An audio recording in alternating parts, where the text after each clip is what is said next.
Hello po, andito na naman si Pusing Gala. Wala na namang magawa. So, ito po topic ko ngayon about dun sa mga tao na dati na akala nila yung tao na hindi nila gusto, hindi nila akalain na yun pala yung magpapaibig sa kanila ng husto. O, di ba, rhyme? So, nakakatawa po, no? Kasi parang, crush ka ni eto dati, tapos parang wala lang sa'yo.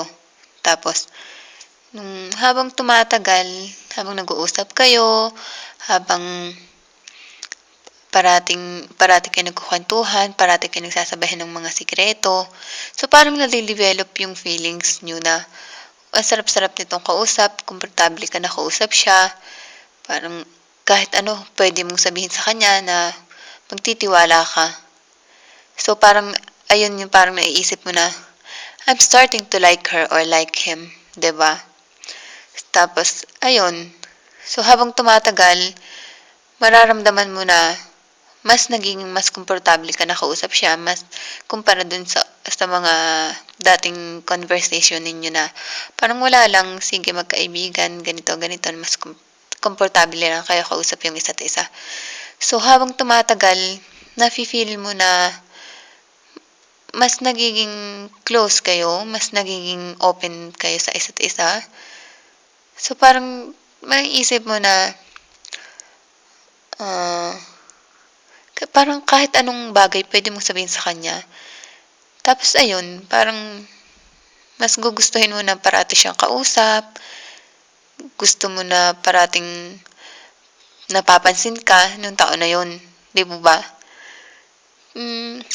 So ayun, nakakatuwa lang na parang iisipin mo na dati ito wala lang, sige ano lang, usap-usap lang, ganito, ganyan lang.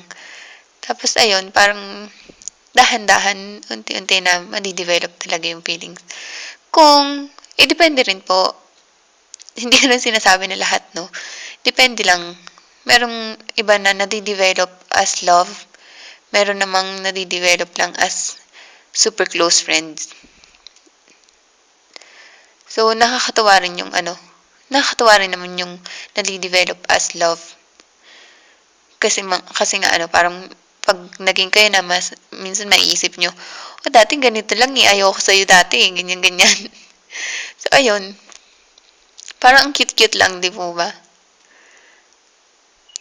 Tapos, syempre, yung mga nadi-develop as best friends, ayun yung mga tao na kahit merong mas malaking problema, parang mas naiintindihan nila. Kasi pag magkaibigan lang kayo, parang, sige, ito sikreto ko, ito gusto ko si ganito, ganyan. Tapos,